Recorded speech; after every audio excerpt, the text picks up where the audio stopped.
प्रधानमंत्री मोदी की सुपारी वाली भाषा। दोस्तों, प्रधानमंत्री मोदी अपने भाषण में अब आपसे सीधे तुम पर आ गए। कैसे मोदी का मजाक उड़ाया प्रियंका गांधी ने।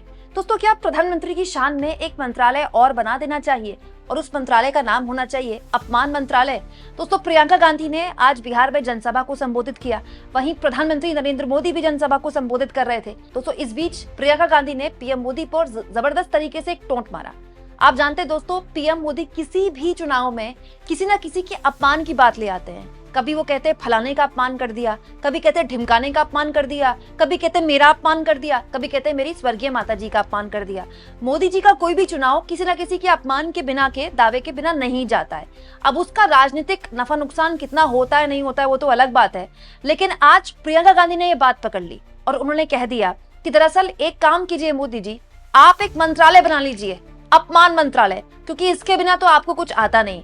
हुआ ये दोस्तों कि आज पीएम जब रैली कर रहे थे तो उन्होंने जनता के बीच बताया कि कैसे ये जो लोग हैं, राहुल गांधी और इंडिया गठबंधन के ये लोग, ये छठी मैया का भी अपमान कर रहे हैं, जो कि पहले से ही राहुल गांधी पर आरोप लगा रहे हैं मोदी। और दोस्तों, उसके बोलते बोलते ये बात बोलते बोलते मोदी तुम पे आ गए कि ये क्या कर रहे हो तुम।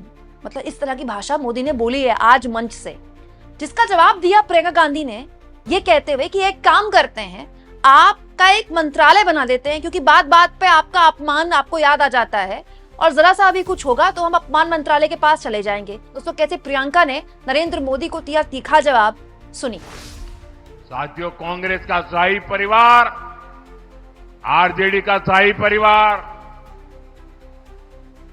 दुनिया भर के त्योहार मनाते हैं और विदेशी त्योहार मनाने में उनको मजा आती है, लेकिन बात जब छठ महापर्व की आती है तो ये लोग क्या कहते हैं, छठ महापर्व हमारे लिए कितना बड़ा गर्व का, अभिमान का अवसर है।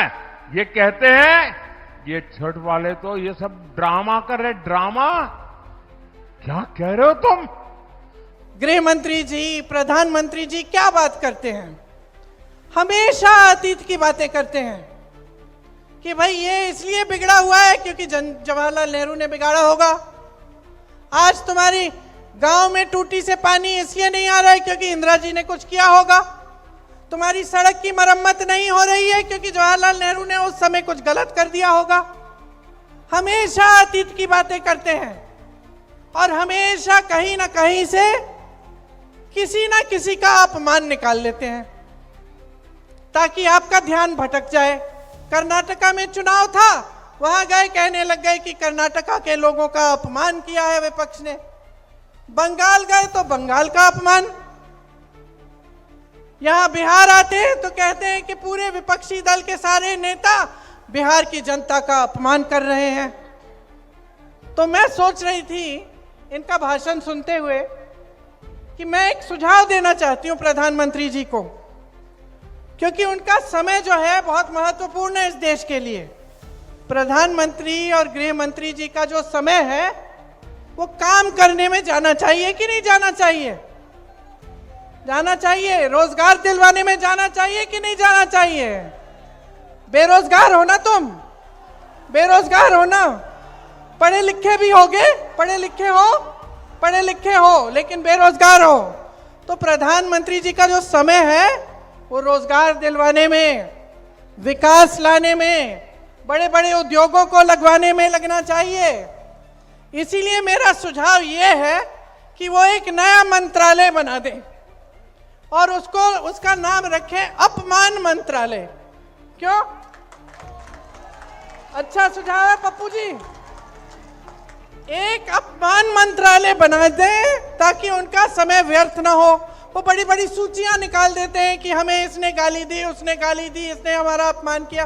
तो खुद क्या बैठ के सूची बनाएंगे, अपमान मंत्रालय बना देगा।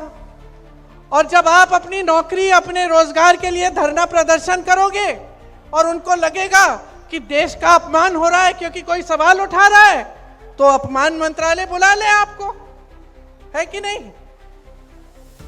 और जब कोई अध्यापक या कोई महिला या कोई संविदा कर्मी अपने अधिकारों के लिए सवाल उठाए तो इनको लगता है कि देशद्रोही हो रही है, इनको लगता है कि देश का अपमान हो रहा है, तो अपमान मंत्रालय को बुला लें।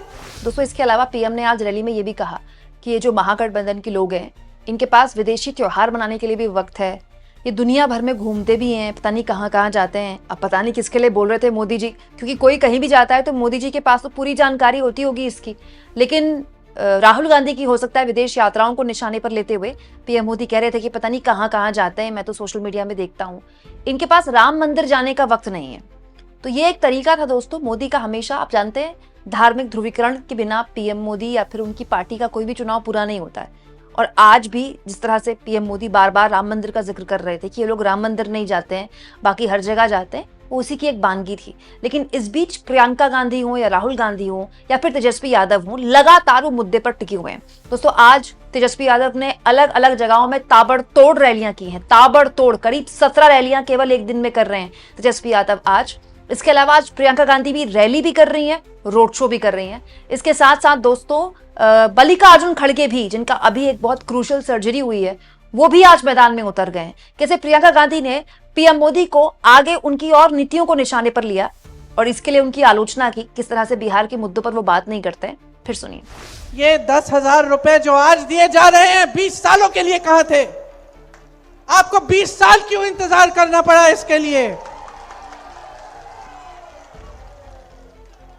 आपका मजाक क्यों उड़ाया जा रहा है? चुनाव के एक हफ्ते पहले ये ऐलान करते हैं कि 10,000 रुपए देंगे और अब बांटना शुरू। तो ये पैसे कहां थे इससे पहले? क्या इससे पहले महिला संघर्ष नहीं कर रही थी? क्या इससे पहले महिला भूखी नहीं सो रही थी?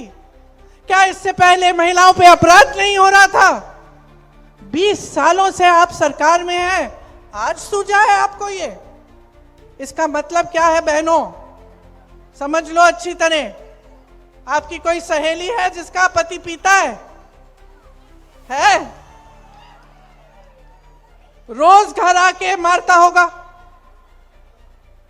तो रोज घर आके अगर मारता है और एक दिन अचानक कहने लगा कि लो मैं तुम्हारे लिए एक महल बनाने वाला हूं, अब मैं तुमको बहुत अच्छी तरह रखूंगा, मैं कभी तुम्हें मारूंगा नहीं, मैं हमेशा तुमसे अच्छी तरह बात करूंगा, तो तुम क्या कहोगी अपनी सहेली को? इसकी बातों में मत पड़ो बहन, यही कहोगी ना? कहोगी इसकी बातों में मत पड़ो बहन, जो ये रोज करता है उसको देखो, आज कह रहा है कल फिर से पीटेगा, यही कहोगी ना? यही कहोगी ना? क्योंकि महिलाएं जो हैं नियत को पहचानना जानती हैं। मैं भी महिला हूं, मैं जानती हूं, नियत को पहचानना जानते हैं हम जानते हैं कि कौन करता है हमारे लिए और कौन नहीं करता। हम जानते हैं कि 20 सालों से हम भटक रहे हैं, हम संघर्ष कर रहे हैं, हमारी कोई सुनवाई नहीं है, और चुनाव के एक हफ्ते पहले आपने 10,000 रुपए देना शुरू कर दिया।